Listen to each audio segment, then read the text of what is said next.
Olá, Macagues, bem-vindo ao MacagCast, o podcast do Macag.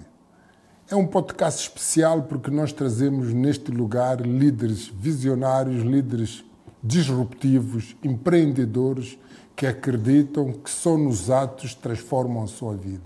Só agindo com coragem, competência e resiliência é que impactam e transformam a sociedade também. Hoje trago um convidado especial, um convidado que talvez vai trazer uma pequena surpresa da forma como a trajetória dele é disruptiva e a forma como ele transformou a sua carreira profissional num grande empreendedor na área de tecnologia e consultoria. O meu convidado hoje no MacagCast número 27. Número 27. Por essa razão, trago aqui Noralim Antumbo. Bem-vindo ao MacagCast, Noralim. Muito bem. Obrigado, Daniel, pelo convite. Muito obrigado por estar aqui no MacagCast.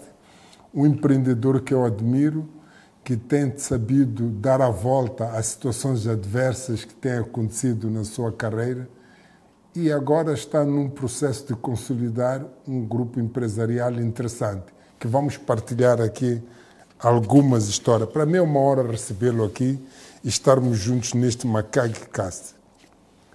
Vamos começar de onde? Nem sei de onde é que vamos começar, mas matemático, professor, depois tecnologia. Pode nos dar aqui uma introdução, como é que isso aconteceu?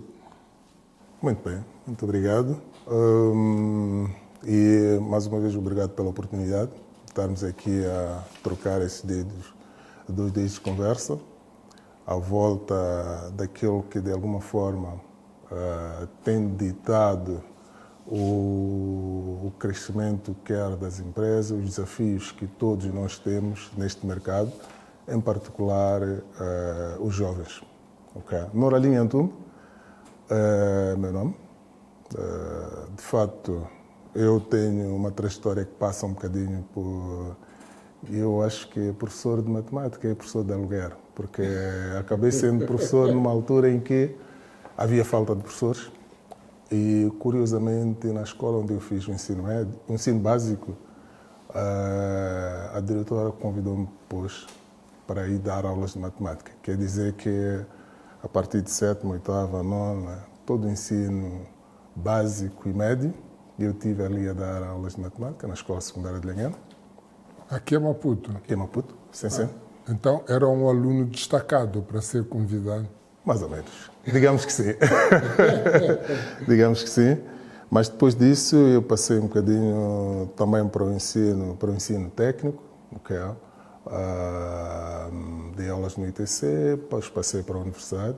Okay. Na altura comecei a dar aulas na Universidade Técnica e na Universidade de São Tomás. Mas para dar aulas na Universidade Técnica de São Tomás, qual foi a sua trajetória académica? Bom, em termos de trajetória académica, eu sou formado em informática pela Universidade do Eduardo okay. 1997, 98, por aí. Portanto, terminei a licenciatura em informática e dentro deste período acabei formando-me em outras áreas, mas por conta daquilo que é a profissão que eu acabei abraçando, que foi analista e programador de uma empresa a qual eu prezo muito, que foi a EXE, que na altura era, se não a única... A EXE do Murta? Do Murta, sim. Eu tive muita relação de trabalho com a EXE, com José Murta, há muitos anos. Exatamente. Então, na altura éramos muito poucos e eu fazia parte da equipa dos analistas e desenvolvedores do sistema. Portanto, durante este período, logo nos primeiros anos, acabei tendo o desafio de gerir projetos financeiros em particular, banca e seguro. Portanto, fazia parte das equipas que desenvolviam software na altura nessas duas áreas. E tinha uma equipa que era mais de cubanos, que depois foram saindo um por um. Estamos a falar de que ano? A falar de cubanos deve ser 90 e poucos, 96, 7, 8, 9, por aí. É. Eram os professores da universidade, na altura até eram meus professores. Mas cada um deles foi saindo e vi-me na conjuntura de ter ali um projeto complexo, na altura bancário, e chamávamos gestor de projeto, mesmo sem formação. Aquilo que nós, acho que todos nós acabamos passando por isso. Uma gestão mais empírica do projeto e a coisa ia andando. Mas dizia que a partir daí eu sentia a necessidade de fazer o meu primeiro mestrado, que foi em gestão de projetos. Fez o mestrado na UEM, na José Eduardo Monteiro? Na Unisa, na África do Sul. Sim. Por acaso, eu e o engenheiro Murta fizemos junto um curso na Unisa, que é de, como é que chama? Advanced Executive Program, para os executivos, durante um ano. No campus de Midrand, mas você fez na Unisa em Pretória. Foi em Pretória, sim. Em Pretória, nós fizemos em Midrand. Havia um campus ali para executivos. Então, eu dizia que fiz isso em 2002, e depois de 2004 fiz o MBA, portanto, que era para tentar complementar um pouco tudo aquilo que eu trazia de gestão de projeto por inerência do trabalho que fazia, mas a partir dessa altura eu comecei a construir a minha carreira num outro sentido. Okay? Uau! Teve uma trajetória académica interessante. Mas agora, Norali, imaginava-se, nesta altura, estar a dirigir, ser CEO de uma grande empresa de consultoria, a Intellica, estar a dirigir um grupo de cerca de 100 colaboradores? Tinha isso na sua mente? Imaginava-se chegar a essa posição privilegiada? Além de ser CEO, ser acionista também dessa empresa? Para dizer a verdade, não. Para dizer a verdade, não. A gente vem de uma família que é onde faltava quase tudo, e já ter emprego era um desafio muito grande. Era uma vitória. Okay? Então, mas eu fui encarando todos os desafios que apareceram e aproveitando, acima de tudo, todas as oportunidades que apareceram à minha frente, com disciplina e seriedade. Daí que eu junto-me, depois de passar por algumas consultoras, inclusive algumas consultoras globais, quando eu me junto à Intellica, eu era um senior consultant. Quando saiu então da Ex, teve uma trajetória em outras empresas de consultoria? Não necessariamente, eu saí da Ex, fui contratado pela União Europeia como especialista de sistemas de informação para o PROAGRE. Na altura, o PROAGRE era o projeto. Era o projeto, recordo. Depois, saí deste projeto para a KPMG, okay, onde é curioso, durante o tempo todo que eu estive na KPMG, fiz mais projetos de gestão e não projetos de tecnologia. Okay? Daí que eu digo, acabei migrando um pouco da tecnologia, não porque tenha deixado efetivamente, até porque é a minha paixão, mas comecei a combinar as duas áreas muito à vontade. Okay? E depois, claramente, saí da KPMG, fui para a Intellica. Mas antes da Intellica, talvez para tentar perceber o que esse ambiente da União Europeia, KPMG, te trouxeram ou te impactaram na tua vida? Qual foi a grande aprendizagem que teve ao passar por essas empresas? Muito bem. Eu penso que a grande aprendizagem, até eu não diria que é da União Europeia e da KPMG, a grande aprendizagem foi mesmo da EGSI. Na altura, a EGSI era uma referência ao campo e todos os estudantes que neste setor, nesta área de tecnologia, era um sonho ir trabalhar na EGSI. Naturalmente que ir trabalhar depois na União Europeia dá alguma disciplina e tem outro tipo de exposição, acima de tudo, Passamos a ter interação com outro tipo de realidade, outro tipo de pessoas e organizações que funcionam de uma forma diferente. Mas na KPMG, claramente que sendo uma empresa global, também temos práticas e são dessas práticas que de alguma forma vamos nos servindo delas para construir aquilo que é a atual empresa que eu dirijo, que é a atual empresa da qual eu faço parte, que é a Intellica. Talvez colocar aqui uma brincadeira. Qual foi o ponto de inflexão para decidir que, olha, deixa lá sair de trabalhar para os outros e eu entrar num projeto em que faz parte, em que é acionista, num projeto que está a empreender nele na sua vida agora? Muito bem. Bom, acho que numa primeira fase isto foi um processo. Ouvi Daniela falar um bocadinho aqui de processo, mas só para compreender, eu dizia que entrei em 2007 na Intellica como Senior Consultant e em 2009 eu já fui convidado a ser partner. Okay? Naturalmente, era um sócio minoritário e foi assim até 2014, quando eu assumo a direção da Intellica, numa altura em que a empresa passava por muitas dificuldades, são naturais. Toda empresa passa por vários estágios e nós já tínhamos crescido muito, mas depois tivemos ali um momento de dificuldades e eu assumi a direção da Intellica exatamente nesse momento, mas eu já tinha percebido que precisava de começar a fazer minhas coisas. Okay? E eu recordo na conversa que eu tive com os acionistas maioritários na altura, foi, ok, muito bem, eu vou segurar a empresa durante um ano, fim de um ano eu vou sair para começar a empreender. E de forma open, aberta, eu trabalhei um ano. Depois de um ano fui ter com os acionistas e disse, ok, está tudo preparado, eu acho que conforme prometido, eu vou começar a fazer. E aí me foi pedido mais 6 meses. Ok? Os 6 meses eu disse, eu já comecei a construir a empresa, então vamos ter que trabalhar em parceria. Okay? Trabalhamos 6 meses em parceria e não tinha uma solução. A partir daí eu coloquei a minha oferta aos acionistas para ficar com a Intellica.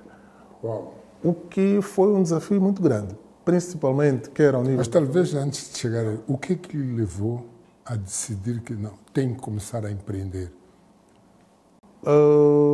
Eu penso que eu já empreendo Empreender no sentido de ter o seu próprio negócio e a sua própria empresa. Sim. De onde é que veio essa ideia? De onde é que veio esse bichinho? Okay.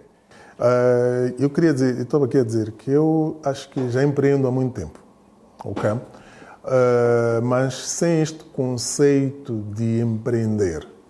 Acho que isto é um conceito que nós estamos hoje em dia já é fácil a gente falar disto. Porque por todas as organizações por onde eu passei, eu sempre trouxe projetos novos, okay? Projetos de zero. Só para perceber, Daniel, ainda na EGSE, acho que o primeiro sistema de finanças públicas implementado neste país foi ideia de zero, desenvolvido, concepção e implementado por mim. Okay? Então fazia empreendedorismo dentro das organizações. Exatamente isso. Então sempre eu tive mas eu nunca me via fazer isto de forma diferente, naturalmente. Okay? Quando em 2014, 15, quando surgiu esta oportunidade, eu achei que devia experimentar. Okay? E fiz esta oferta. E a oferta foi aceita, acabei comprando 100% da Intellica. Mas volto à pergunta, quero perceber bem o detalhe nesse assunto. Para uma pessoa tomar uma decisão que quer comprar uma empresa ou quer iniciar uma empresa, algo dentro de si aconteceu.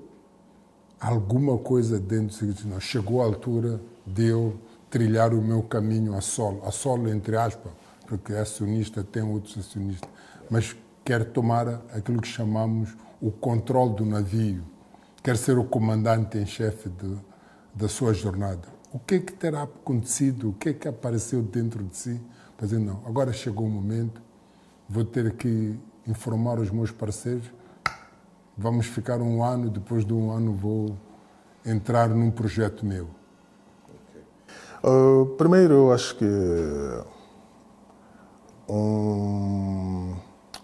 alguma pressão até de casa.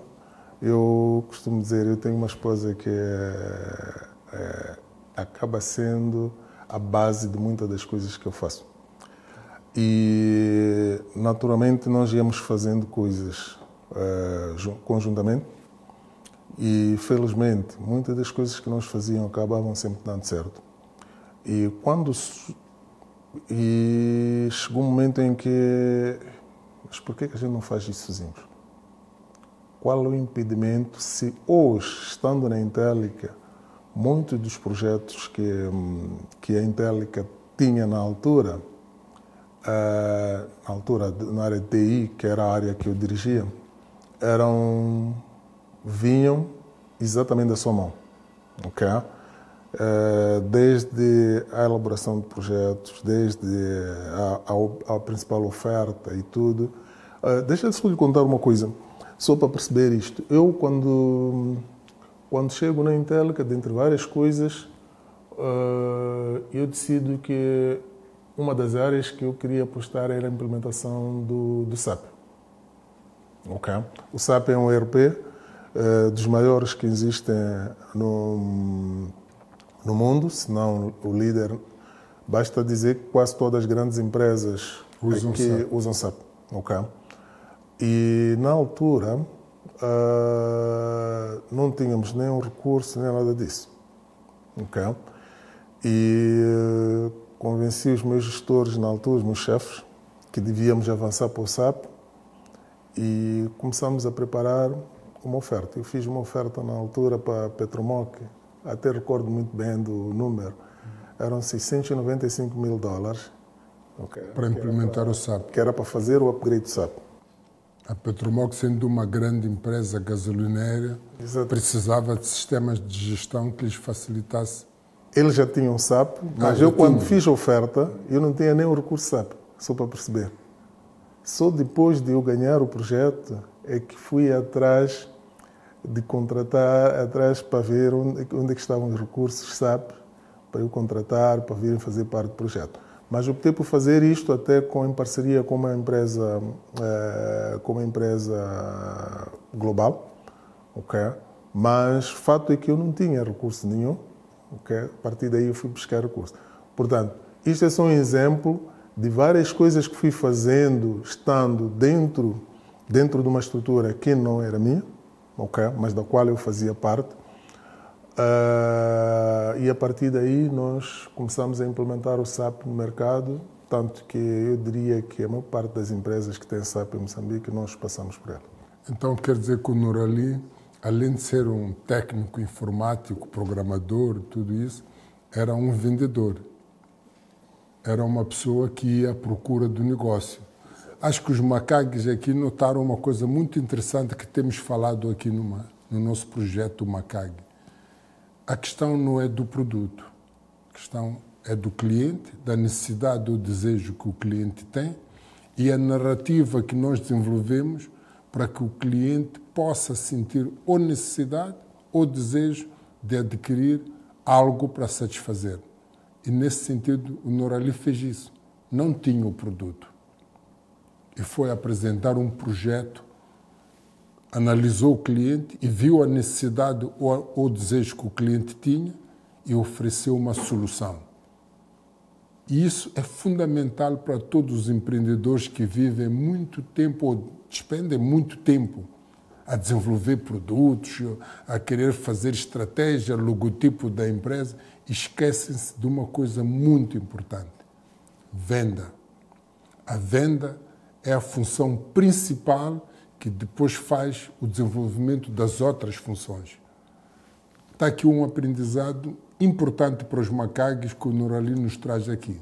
Tinha SAP, como conceito, sem ter o produto, mas foi ter com um dos grandes grupos empresariais de gasolineira moçambicana e apresentou uma solução.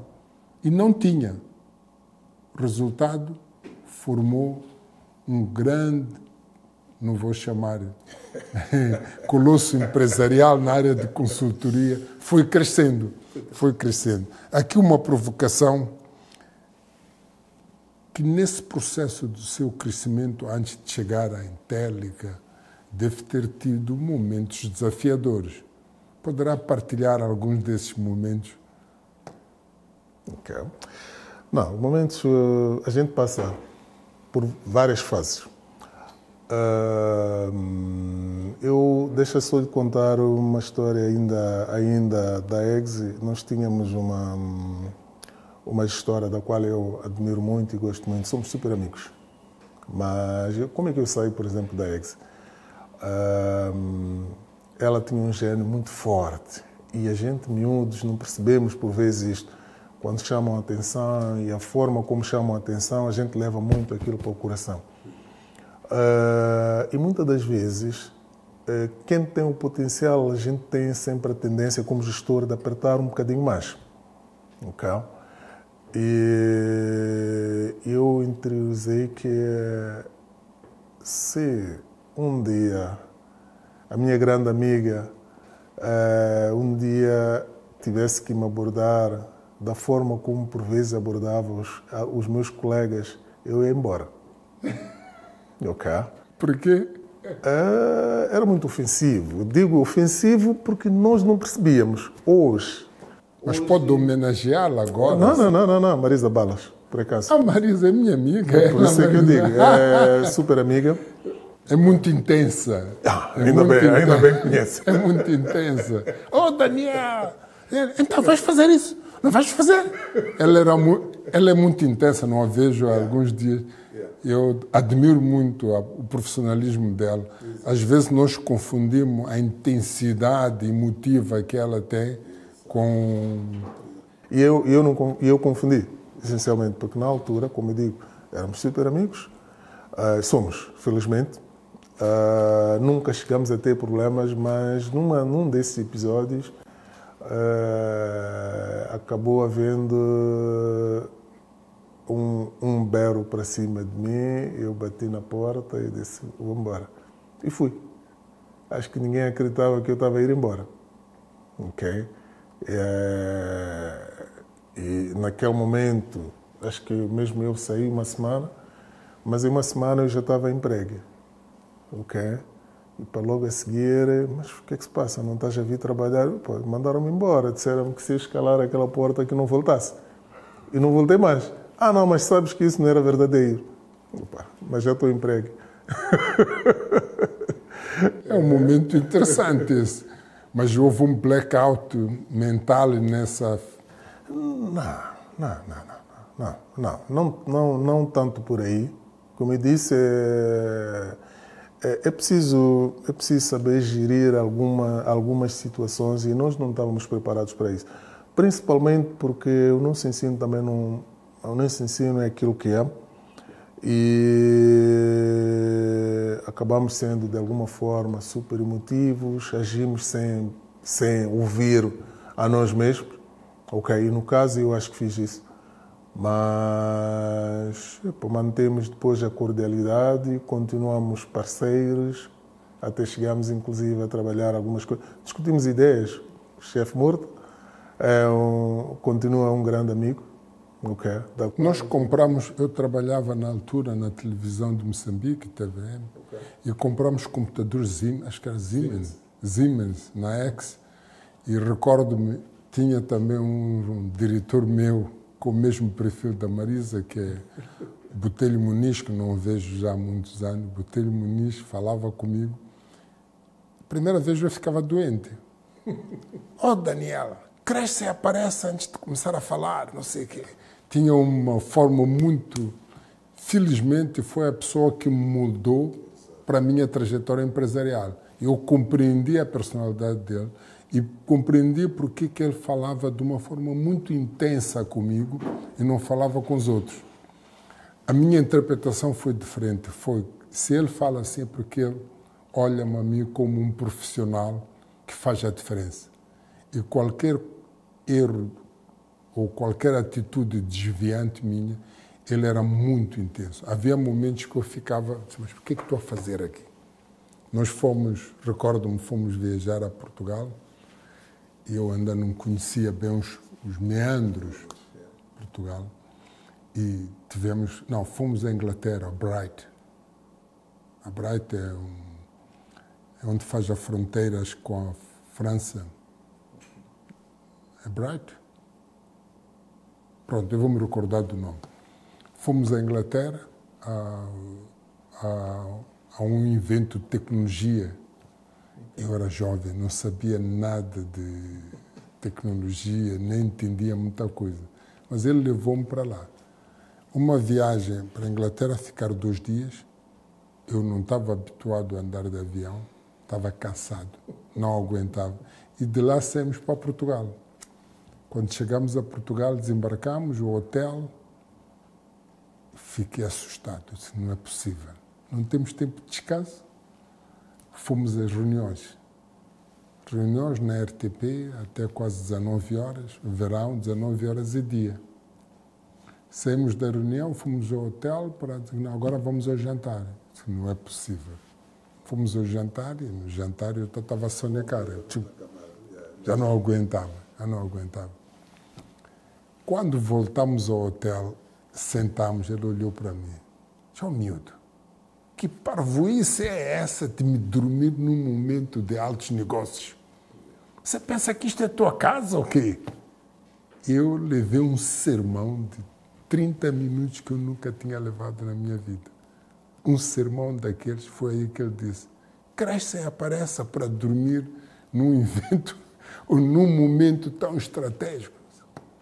No dia seguinte, disse que isto está acabado. Voltar para Moçambique, é só pedir para sair. Desembarcamos em Maputo. No dia seguinte, fiz o relatório da viagem, entreguei. Passado 3 dias, sou nomeado diretor. Não é possível. Depois de levar tanta pancada, às vezes é difícil perceber o comportamento de alguns líderes que trabalham conosco, que nos querem bem, e nós não percebemos, interpretamos mal. Mas pronto, eu gostava de perguntar, dentro dessa tua trajetória, algum erro que tenha cometido que serviu de uma lição, de que esta foi uma lição da minha vida? Ou uma das lições que eu vou levar na minha vida? Bom, penso que todos cometemos erros, ok? Todos cometemos erros e aquilo que eu sou hoje é fruto desse aprendizado, essencialmente. Nós muitas das vezes, quando somos jovens, dizia que o Daniel, por vezes, uma chamada de atenção, não percebemos que é o que vai nos fazer crescer amanhã. E, acima de tudo, o que se pretendia com essa chamada de atenção era o foco. A gente tinha que ter algum foco, tinha que ter alguma disciplina e saber respeitar também momentos. Que é uma das coisas que eu acho que falta muito aos jovens hoje. Acho que os jovens estão com muita pressa e acabam não respeitando o processo, o que é bom, até certo ponto. Eu costumo dizer aos meus filhos, façam. Não tenham receio de fazer coisas, vocês vão falhar. Eu prefiro que vocês falhem hoje, ainda o vosso pai está vivo, ainda vai poder moldá-los um bocado, dizer como é que vocês têm que fazer, o que é que vocês não podem fazer. Coisa que alguns de nós tivemos muito pouco. Nós tivemos que ir tropeçando na estrada e aprender com os tropeços que a gente ia dando. O empreendedorismo é uma área que exige um trabalho intenso e tem muito impacto. Como é que consegue fazer o equilíbrio das tuas funções com a vida pessoal, família, falou-me agora da sua esposa, falou dos filhos. Como é que consegue equilibrar família, trabalho e tudo o que tem feito, além de consultorias, além de participação em formação, em imersões, tudo? Como é que consegue equilibrar isso? Ok. Daniel, é assim, uma das coisas que eu fiz quando eu assumi a Intellica foi mudar o modelo de gestão, ok? Principalmente porque eu percebi que não podia, o One Man Show não podia ser eu sozinho, não tinha estrutura para pegar na empresa e correr sozinho. Eu precisava ter pessoas engajadas, precisava ter pessoas comprometidas com aquilo que é o propósito meu. Na verdade, eu vendi primeiro o meu sonho e transformei esse sonho em sonho dos meus atuais sócios. Ok? E percebi logo cedo que ter 100% da empresa, que é o que eu tinha, mas a empresa, no estágio em que estava, não valia nada. Ok? E arranjei ali um compromisso com as pessoas mais destacadas dentro da organização, que foi, vamos lá, eu tenho a empresa hoje, mas essa empresa não vale nada enquanto não tiver as pessoas certas. Ok? Definimos ali um tempo para que fizemos um acordo para que todos pudéssemos criar condições para a empresa sair do estágio em que estava. E o compromisso foi, ok, depois de 3 anos, se nós conseguirmos mudar os resultados que nós temos, naturalmente o desafio começou exatamente naquele momento, ok, estamos a falar de 3 anos consecutivos, se nós mudarmos o estágio da empresa hoje, se nós começarmos a criar uma cultura diferente da empresa, onde as pessoas estão engajadas e comprometidas com aquilo que é o resultado da empresa, a estes gestores que estavam ali comigo, eles passavam a ser sócios da empresa. E confesso-lhe, foi um modelo pensado que vamos enriquecendo todos os dias, que é o modelo de partnership. Não é? E vamos enriquecendo todos os dias, principalmente porque há regras nesse tipo de modelo que devem ser definidas. E confesso-lhe, não tomamos todas as precauções, mas vamos tentando ajustar um bocado, porque da mesma forma como há regras para nós admitirmos um novo sócio, okay, tem que haver regras para a saída. Principalmente porque as pessoas não estão alinhadas todos os dias. Okay? Não têm o mesmo entusiasmo todos os dias e há alguns que vão ficando muito mais comprometidos e faz todo sentido que outros vão perdendo o entusiasmo. Faz todo sentido que as regras também de saída estejam ali claras. Mas dizia que isto fez com que nós conseguíssemos dar a volta à empresa e temos usado este modelo até hoje. Okay? As pessoas, quando entram hoje, sabem que elas podem se tornar sócias dentro da empresa. Okay? Quer dizer, estimulamos o intraempreendedorismo muito por conta de vocês amanhã, se continuar a entregar, podem ganhar a sociedade dentro da organização, principalmente porque percebemos que hoje os jovens não querem mais fazer parte de uma empresa. Todas elas aparecem nas empresas para poderem aprender e ter negócio próprio. Então, se há essa perspectiva, o negócio próprio logo a seguir é concorrente da Intellica, ou concorrente do Daniel, porque com todo o aprendizado que esses jovens têm hoje, podem abrir uma estação logo ao lado. Então, nós damos aqui a oportunidade para que, no lugar de pensar assim, elas pensem que podem, sem necessidade de saírem, podem se tornar sócios dentro do coisa. Sim. Então, damos a oportunidade para que as pessoas pensem em perceber o valor da empresa, perceber o valor da oferta que a gente faz e eles poderem trabalhar para serem sócios. Acho que o modelo está a funcionar e está a funcionar muito bem. Agora, nós tendemos isto para outro tipo de iniciativas novas que nós temos. Estou a falar de iniciativas empreendedoras com novas empresas que nós estamos a criar, onde já logo no início todas as pessoas que fazem parte deste sonho, elas claramente, a Intellica provê o espaço, as ferramentas, todo o conhecimento para que rapidamente dá o possamos suporte ter para conseguir queimar etapas de desenvolvimento do novo negócio. Mas este novo negócio é da Intel, é meu e é deles também. A pergunta que eu colocava é como é que consegue fazer equilíbrio entre essa intensidade que tem na vida empresarial, a vida pessoal, e sei também que está empenhado em desenvolvimento pessoal. Como é que faz esse equilíbrio? Portanto, com este modelo, isto permitiu que a gente, não só eu, mas uma equipa de gestores pudessem partilhar, digamos, este fardo que há uns anos atrás só estava na minha cabeça. Nós começamos a ter pessoas pensando que são especialistas em marketing, pessoas que são especialistas em vendas, em finanças, isto tudo já não é na minha cabeça. Okay. E não sendo na minha cabeça, começa a dar algum espaço para que os outros sócios que são referência nas áreas em questão, eles possam cuidar de alguns temas que há uns anos atrás tinham que ser pensados, estruturados e difundidos só por mim.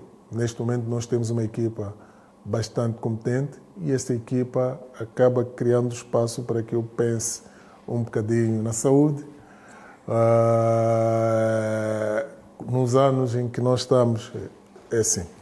Há dias cruzávamos, vinha do ginásio, ou ia ao ginásio. Exatamente isso. Então, tem que se arranjar um espaço. Da mesma forma como a gente trabalha com intensidade, tem que também cuidar da saúde, cuidar da família com a mesma intensidade. E tem feito bem. Eu sei que o Norali é uma pessoa com uma formação académica, profissional bastante forte.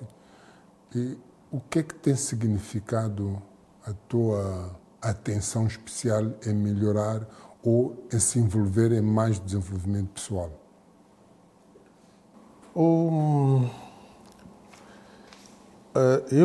Esta perspectiva eu vejo... Talvez, qual é o papel do conhecimento que o Norali procura para o seu autoconhecimento ou autodesenvolvimento e também para as suas organizações ou para a família? Por que continua a fazer esse trabalho de ser um estudante permanente? Penso que quem não estuda, quem não lê, claramente que está com muitas limitações.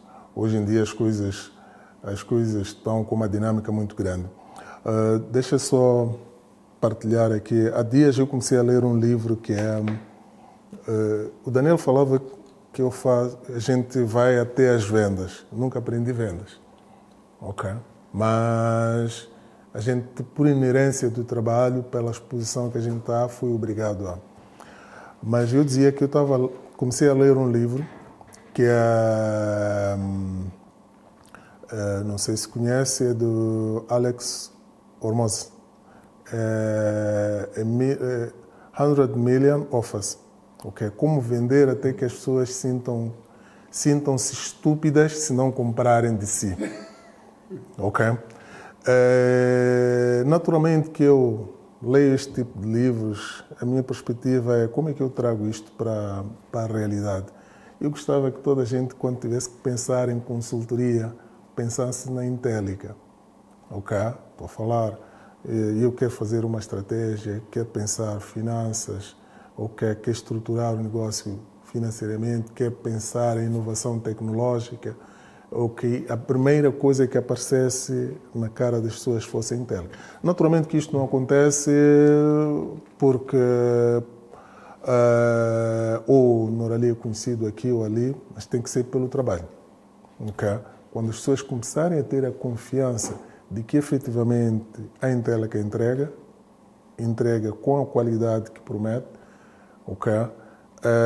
Tem compromisso e os seus colaboradores, eles têm a mesma cultura que o gestor ou os donos apregoam aqui fora, claramente que a partir daí sentir-se-ão bastante estúpidos se não comprarem de nós. Okay. Ainda não terminei o livro, mas já estou empolgado em ver qual é que vai ser o fim deste livro. Eu vou procurar, porque eu também tive um problema de não entender que as organizações só existem porque têm vendas. Se não há venda, não há organização. Se não há venda, não há cameraman na minha empresa. Se não há venda, não há produtor. Tudo começa na venda e é a venda que traz clientes. Primeiro tem que vender para ter o cliente. E nós não percebíamos. Focávamos muito em questões operacionais e esquecermos que 70% a 80% do nosso tempo tem que se dedicar a olhar para o dashboard de venda e ir vender. E as vendas, às vezes, não são arrancadas. Tem que ser arrancadas, não é dom da pessoa, tem dom de vendedor. Não, é técnica que se aprende, são processos que a pessoa tem que se solidificar, tem que ter capacidade emocional para gerir os não dos nossos clientes.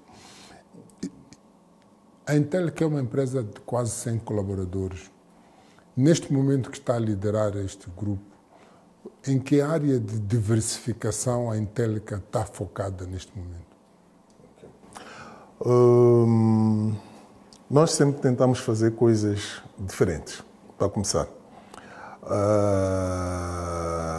Eu lhe falava um bocadinho de SAP, mas, por exemplo, durante muito tempo, quando se falava em avaliação de ativos neste país, a Intelica era uma das poucas empresas que fazia. Nós tínhamos um concorrente que era a American Appraisal, só. Okay? Mas fizemos avaliação de ativos de tudo, quase de todas as empresas do mercado, empresas grandes. Começámos a entrar em estruturações financeiras, éramos quase que os únicos. Hoje, a banca comercial... Ativos corpóreos ou ativo também? Todo tipo de ativos. Todo tipo de ativos. Exatamente, desde avaliar um avião, um poço, na altura, uma bomba de combustível, portanto, este tipo de coisa. Uma ferrovia, um porto, já avaliamos este tipo de coisa. Mas dizia que depois decidimos avançar para estruturações financeiras, que também éramos os únicos a fazer. Hoje, nós percebemos que este mercado da consultoria, ele claramente que precisamos de reposicionarmos, ok? E como é que a gente pode fazer isto? Sentimos a necessidade de começar a criar produtos próprios, ok? Dentro de uma estratégia que foi definida na organização, que assentava essencialmente olhar para 3 áreas, que era a área financeira em particular, porque percebemos que é daí onde as coisas acontecem, a área da saúde. Mas a nível de produtos de consultoria para a saúde, para... Deixa-me só dizer que nesta conversa, as áreas que foram identificadas, elas tinham algum condão, tinham quase que... interligados. Estavam ligados. Portanto, eu falava finanças, saúde e a outra área de relacionamentos. Okay? Quase que todas essas áreas têm uma relação. Okay? A falta de alguma delas, okay, cria-nos sempre um vazio muito grande. Quando a gente não tem dinheiro, naturalmente que a gente sente no bolso. Quando a gente não tem saúde, todos nós sabemos o que é que isso dá. E um relacionamento não tão bom também acaba matando as pessoas, digamos. Então, sentimos que era necessário olharmos para estas 3 áreas e pensarmos em produtos que pudessem, não interessa qual é o segmento, mas qualquer solução que nós fôssemos a identificar, claramente que teria uma penetração, teria o seu mercado e era possível nós difundirmos. Começamos a trabalhar por aí. Vocês estão a abrir novos negócios correlacionados com a matriz base da Intellic. Exatamente isso. E vão agregando assim camadas no vosso negócio. E, como particularidade, continuamos admitindo sócios fora daquilo que é a matriz Intellic, por uma razão muito simples. Se eu vou trabalhar finanças, eu tenho que ir buscar alguém, por exemplo, imagina, por hipótese, se eu vou trabalhar banca, eu tenho que buscar alguém que é do setor bancário, que conhece o negócio. Se eu vou investir em telecom, eu tenho que buscar alguém. Eu posso ter esta competência, mas depois tenho que buscar alguém que conheça aquela área de negócio. Fazemos o mesmo também para a área de saúde. Então, e mesmo para a área legal. Por exemplo, nós estamos com uma plataforma já quase que concluída para o que nós chamamos da AML, Anti-Money Laundering, que é construída respeitando a toda a legislação, mas para isso tivemos que buscar alguém da área legal, para levá-lo não como um consultor, mas para construirmos este sonho de ter uma empresa nesse setor. Juntos vão longe. Exatamente isso. E, na sua visão, acha que Moçambique está preparado para esta transformação tecnológica que tem acontecido de uma forma rápida no mundo, agora com a inteligência artificial, com tudo o que está a acontecer? Qual é o teu sentimento sobre isso? Nós não podemos ser uma ilha. Preparados ou não, acho que está na altura de nós fazermos diferente. E ainda bem, parece que pela primeira vez o governo entendeu que esta área de transformação digital é uma área que é imprescindível se a gente quiser desenvolver. E naturalmente que eu falo o governo, principalmente porque até hoje é o maior empregador. Muitos dos produtos que nós vamos ter que desenvolver aqui no setor privado terão que ter em conta não só o setor privado, mas também o próprio Estado, que, como se sabe, hoje ele até é em papel. Os processos todos são processos manuais e é preciso começar a pensar como é que nós levamos o Estado para nos servir de uma forma diferente. Isso não se consegue sem se fazer a digitalização de todo o serviço público. Então, eu dizia, começa um bocado por aí, mas as nossas empresas também precisam de ter pessoas capazes, e isto toca um bocadinho na educação. A nossa educação, acho que ela tem que mudar um bocado e moldar-se àquilo que é a realidade e a dinâmica dos desafios atuais.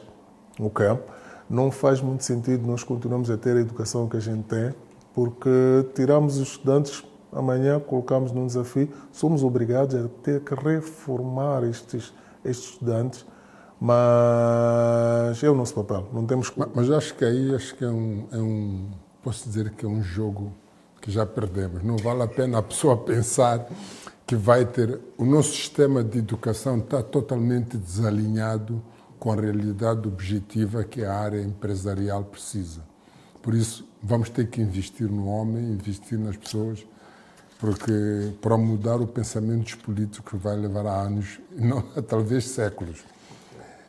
Acha, Norali, que o sucesso é uma exceção ou é algo que acredita que vem posso chamar, da assunção de uma visão de disciplina, de trabalho, de dedicação, ou aquilo que eu perguntava antes é uma exceção?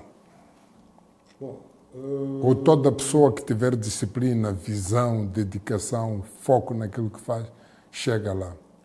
Eu acredito que chega lá. Toda pessoa que tiver essa dedicação, primeiro tem que ter um propósito e tem que crer nesse propósito. E nada mais do que, se eu sei para onde é que eu quero chegar, nada mais do que ter a disciplina, o engajamento todo necessário e o compromisso para que eu consiga, de fato, chegar. Naturalmente que isto não é chegar, eu quero e chego hoje, ok? Por isso é que costuma-se dizer que, felizmente, nós empresários moçambicanos somos bastante resilientes. Muita gente, quando vem lá de fora, pergunta: mas como é que vocês conseguem fazer negócio nas condições atuais? Mas estamos aqui. Continuamos trabalhando todos os dias e continuamos mantendo empresas. A Intellica já está com quase 19 anos e quer dizer que mais um bocado já estamos com 20 anos. É uma idade madura que já passamos por muita coisa. Sim, sim. Já passamos por muita coisa. Vocês divulgam quais são os grandes números da Intellica neste momento? Tirando no site da Intellica, sim, sim. Que é um dos poucos sítios onde a gente faz essa divulgação. Quais são os grandes números da Intellica? Bom, em termos de trabalhadores, acho que já tem aí. O Daniel já fez aqui algum TPC, ok. Mas nota que nós já fomos um bocadinho mais do que 100 e poucos. Naturalmente que à medida que o negócio tem altos e baixos, a gente tem que estar ali meio contidos. Consultoria é assim mesmo. Tem que estar ali meio contidos em termos de recursos. Esses 100 e poucos são recursos fixos. Depois, quando a gente tem mais negócio, vamos contratando. E alguns dos consultores até já trabalham connosco há muitos anos. Ok? Quer dizer que se a gente olhasse para esses consultores e contasse-os dentro da estrutura da Intellica, somos muito mais do que isso. Mas em termos financeiros, nós vimos crescendo há alguns anos razoáveis, outros não, alguns excepcionais, outros não, mas nós estamos ali à volta de 4, 5 milhões de dólares ano, que é aquilo que é a receita que a gente faz. Queríamos fazer muito mais do que isso, porque acredito que nós temos capacidade para isso. E o país agora está num ponto já de viragem, acho que as oportunidades de consultorias vão crescer. Eu quero fazer aqui uma provocação, Noralim. Olhando para a sua agenda, a sua rotina, quais são os princípios de produtividade que sustentam a sua atuação? Okay.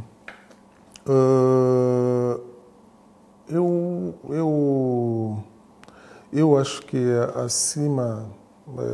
acima de tudo, as pessoas quando elas são contratadas para dentro da organização, há uma série de mensagens que têm que ser passadas para que elas percebam e consigam separar algumas coisas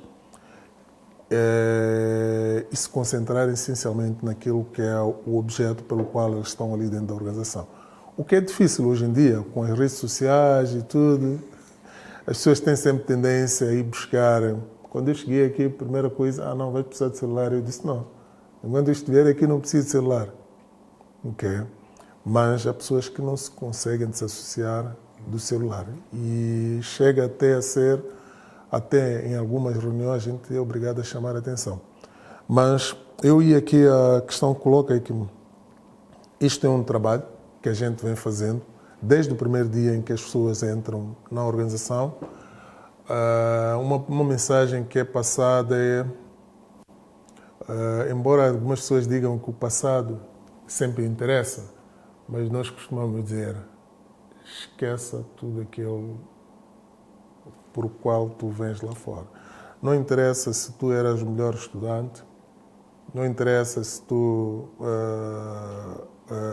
como é que tu te comportavas e tudo, mas aqui há regras. E as regras são estas. E passa a contar tudo a partir do momento em que a pessoa é admitida dentro da organização. Ok? Naturalmente que é um novo ensinamento, é nova forma de estar, ok? É disciplina, é preciso as pessoas perceberem que compromissos são para serem cumpridos, o que de alguma forma também nós não estamos muito talhados para. Eu não posso, a minha palavra vale muito, ok? Eu costumo dizer que doa quando doer, mas se eu me comprometo com algum prazo, eu tenho que cumprir. Eu não posso dizer uma coisa e fazer outra. Isso, para mim, é inegociável. Então, acho que esta questão e a ética, acima de tudo, porque nós trabalhamos com muita informação de várias instituições, de várias pessoas, e preciso ensinar que o que a gente vê termina aqui dentro da instituição. As pessoas não têm que naturalmente começar a falar sobre alguns temas que não têm nada a ver com o ambiente em que a gente está e que tem a ver com a instituição fora da instituição. Isso é como se fosse um médico, não é? A não ser se for para ir buscar mais projetos e mais dinheiro. Isso é como se fosse um médico. Né? Exatamente. Se o médico falar dos seus pacientes é um bocado complicado. Eu sei que o Norali também tem um problema de gestão de tempo. Qual é a filosofia que usa para se proteger e não proteger o seu tempo, que vale muito dinheiro? Trabalha com consultoria, sabe muito bem, a cada hora que passa é $1 milhão. Essa é a minha matéria-prima. Não vendo outra coisa. Eu vendo homens hora. Então, naturalmente que mesmo em projetos, este acaba sendo um desafio muito grande, porque eu vou lhe dar um exemplo de uma coisa muito simples, Daniel. Imagina, nós estamos a fazer um projeto num cliente e quando se é jovem, o cliente tem sempre aquela tendência de podes fazer mais isto. Eu desligo para ir servir o cliente. Por um lado, eu quando sou novo acho que aquilo é muito bom. Mas podes fazer mais isto e tu vais fazer, mais isto tu vais fazer. Mas ao fazer esses trabalhos a seguir, tu pões em causa aquilo que é o tempo do seu projeto. Ok? E a gente é obrigado a explicar que cliente nenhum valoriza o tempo a mais que tu dás quando tu não fazes. Basta falhares uma coisa, daquilo tudo que você fez não vale nada. E o cliente vai te exigir exatamente aquele aspecto. Isso é verdade. Então, a gente tem que ter foco. Há um compromisso. A gente tem que primeiro fazer o que nós nos comprometemos a fazer, ok? E, havendo espaço, não vamos dizer que não vamos fazer, muito pelo contrário. Vamos ter que olhar, avaliar. E uma dica muito grande é avalia e depois faz uma fundamentação e diz, olha, isto para fazer eu preciso de 2 horas. 2 horas iam custar 10 mil meticais, mas provavelmente e vou ter que envolver aqui mais aquele e outro colega, ok? A partir desse momento, mesmo que eu decida que vou fazer aquele trabalho de borla, ok? Mas isto tudo está escrito. E o cliente passa a perceber que não. Afinal de contas, isto vale dinheiro. No entanto, o fornecedor, neste caso a Intellic, decidiu fazer este trabalho sem custo nenhum. Bônus. Exatamente isso. Ele, a partir daquele momento, ele percebe que não vem com pedidos extras, ok? Porque sempre eu vou ter que, a próxima vez já não vai ser pro bono. Vai ter que ser cobrado. Não, talvez depende da estratégia da empresa. Às vezes é um investimento que depois se recupera, sim, dependendo do caso a caso. Sim, sim. Eu quero fazer uma provocação. Como é que consegue, como CEO de um grupo de consultoria muito forte, como é que consegue conciliar as tuas tarefas, ou como é que organiza, que tem a ver com questão estratégica e questão operacional do dia a dia? Confesso que este ainda é um desafio muito grande que eu tenho. Principalmente porque eu acho que gostava de estar naquela fase em que a gente tivesse que só focar-se em questões estratégicas, mas vê-se sem conta, ok? Vê-se sem conta, a gente vai mexendo um bocado no operacional. Eu sei que ao fazer isto, naturalmente, deixo de pensar naquilo, queimo algumas etapas do tempo que eu devia dedicar às questões estratégicas. Mas cada vez mais eu vou me afastando das questões operacionais para me focar às questões estratégicas. E quando falo em questões estratégicas, como eu teria referido aqui, é preciso inovar, ok? Nenhuma empresa vive hoje se não inovar. E aí é preciso pensar dedicar tempo para pensar em soluções para os problemas reais que a gente tem no mercado. E esses problemas são vários. Okay? Não interessa para que setor, mas se a gente sair daqui, todos nós que estamos aqui dentro desta sala temos um problema para ser resolvido. Então, o país em si está cheio de problemas para resolver. A questão é em que problema é que a gente se foca e porquê. E o Daniel dizia, no lugar de eu correr para desenvolver soluções, provavelmente eu tenho que pensar um pouco, será que isto tem um mercado ou não? Okay. Qual é o mercado acima de tudo? Okay. E só depois disso é que eu posso correr para desenvolver o produto, testar o produto acima de tudo. Okay. Senão, a gente desenvolve. Nós já fizemos isso muitas vezes. Na Intelca nós temos vários produtos desenvolvidos, mas muitos dos produtos não são escaláveis. Foram desenvolvidos numa perspectiva daquele cliente e acabou. Hoje nós estamos a dizer, esta abordagem não serve. É preciso construir produtos a partir de que sejam escaláveis. Okay?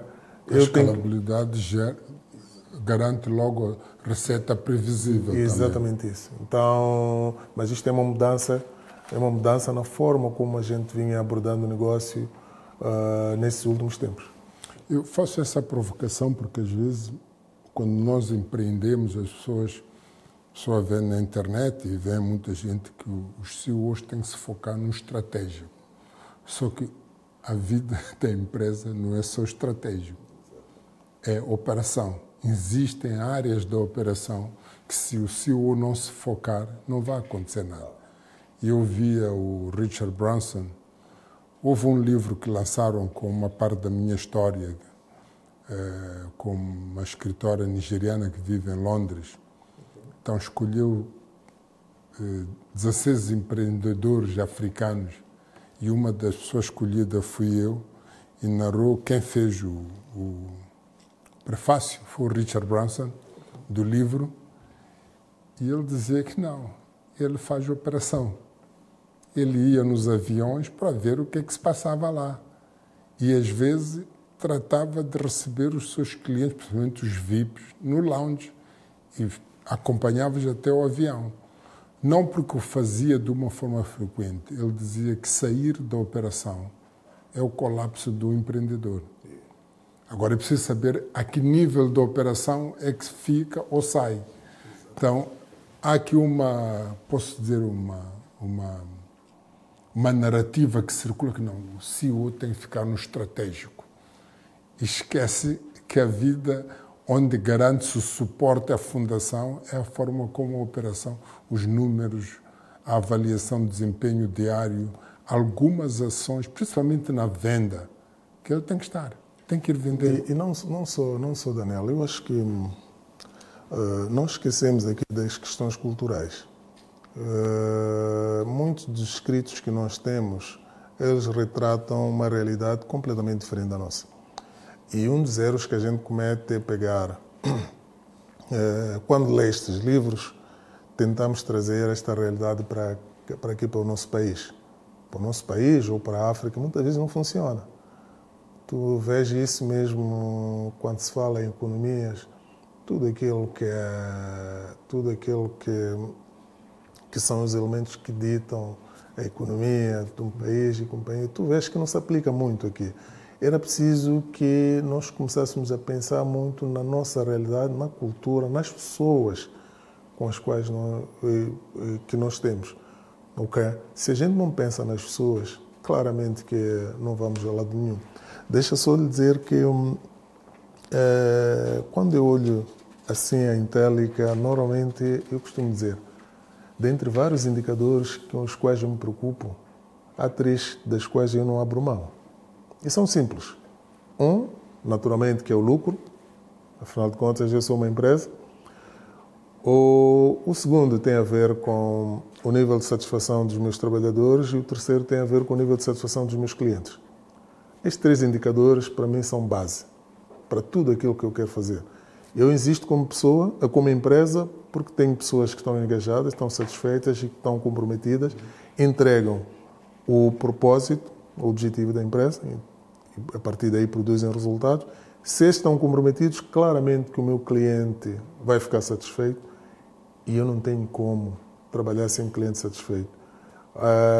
Aqui, cliente satisfeito, uma das formas de medi-lo é para a recorrência de trabalhos. Não temos tantos clientes no mercado. O cliente recorrente está satisfeito. Exatamente isso. Exatamente. Então, é uma das coisas que a gente tem feito.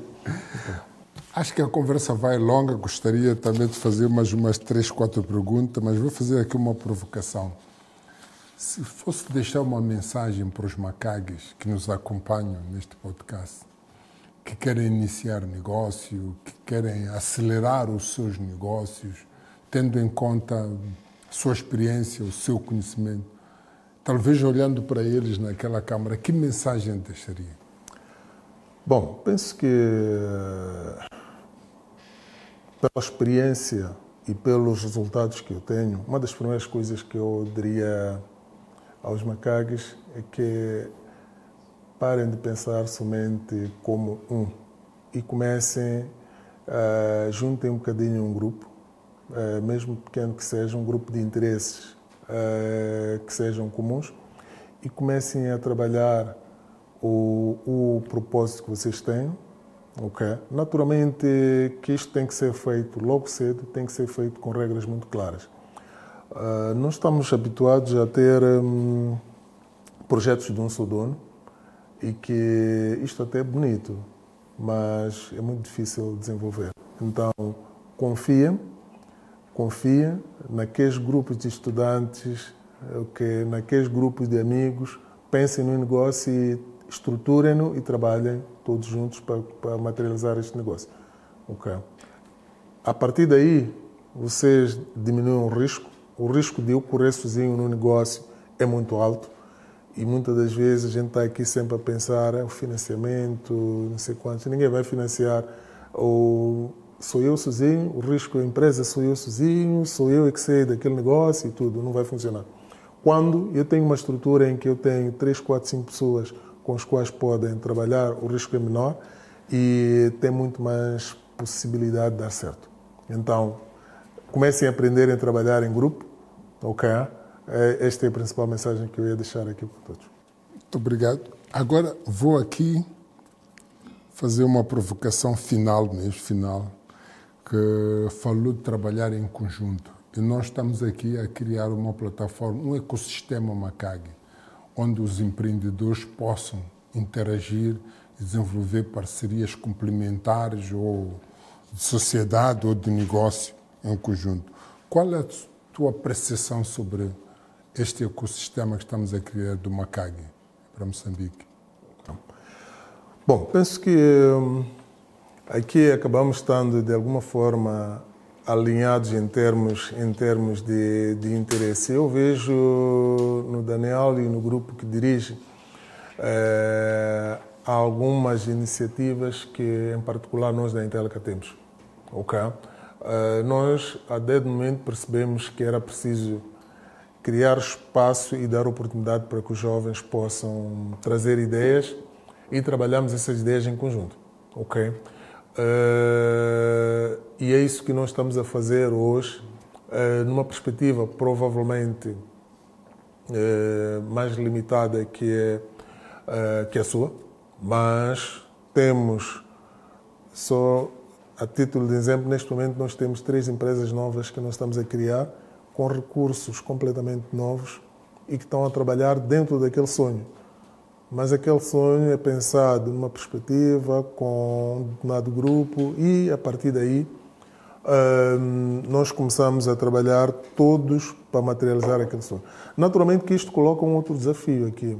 Eu vejo não só na perspectiva de novos negócios, mas era preciso começarmos a ter coragem até para parceirar entre empresas consolidadas. É muito difícil no nosso mercado as pessoas pensarem que é possível, mesmo nas áreas em que nós somos concorrentes, é possível nós termos algum tipo de parceria. Digo isto porque cada vez que, imaginam, eu tenho uma oportunidade de negócio de consultoria, a primeira coisa que eu penso é, para reforçar as competências que eu tenho, tenho que ir buscar alguém não sei aonde. mas ao lado eu tenho uma empresa que é muito boa naquela área em concreto, mas eu não penso nela. Então, eu penso que isto é uma das coisas que nós temos que desconstruir um bocado e começar a falar um bocadinho mais de forma aberta daquilo que são os nossos negócios. Aqui eu costumo dizer, mais uma vez, que aquela velha máxima de segredo é alma de negócio, eu acho que começa a ter uma idade que não está a funcionar. Não, a sério. Eu partilho... Qual o segredo?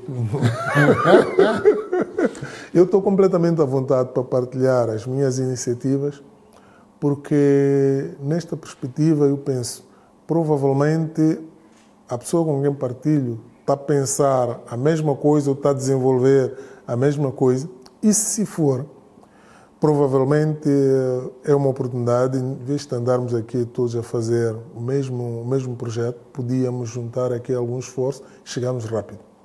Ok. É difícil, porque falta muita confiança. Escalas e ganhar impacto logo. Não fomos educados assim. Fomos educados... É uma questão cultural. Exatamente isso. É uma questão cultural. Queremos ver o outro a prosperar desde o momento que não seja mais que nós. Então queremos bloquear. Por isso que não vamos a lado nenhum.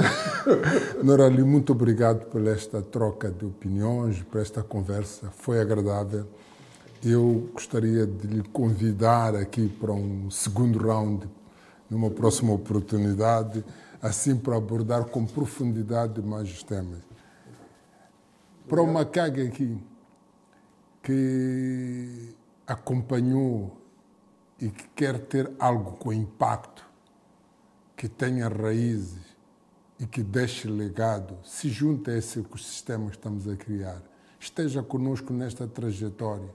Juntos chegamos mais longe, porque partilhamos ideias, criamos um ambiente de complementariedade e de ampliação de referências. Só ampliando referências é que temos a dimensão das nossas fragilidades e dos espaços que queremos ocupar. Hoje tivemos aqui uma conversa belíssima. Queria convidá-los todos a subscrever no canal, a assistirem a esta conversa com Norali e, talvez, muito importante, assistir também os outros episódios passados, porque vamos captar aqui aprendizagem, conhecimento, que vai nos ajudar a transformar a nossa trajetória e queimar etapas das nossas direções. Por isso, Macag, uma última palavra aqui para o Norali para se despedir dos nossos Macags. Muito obrigado, Daniel. Eu penso que foi uma oportunidade muito grande estar aqui.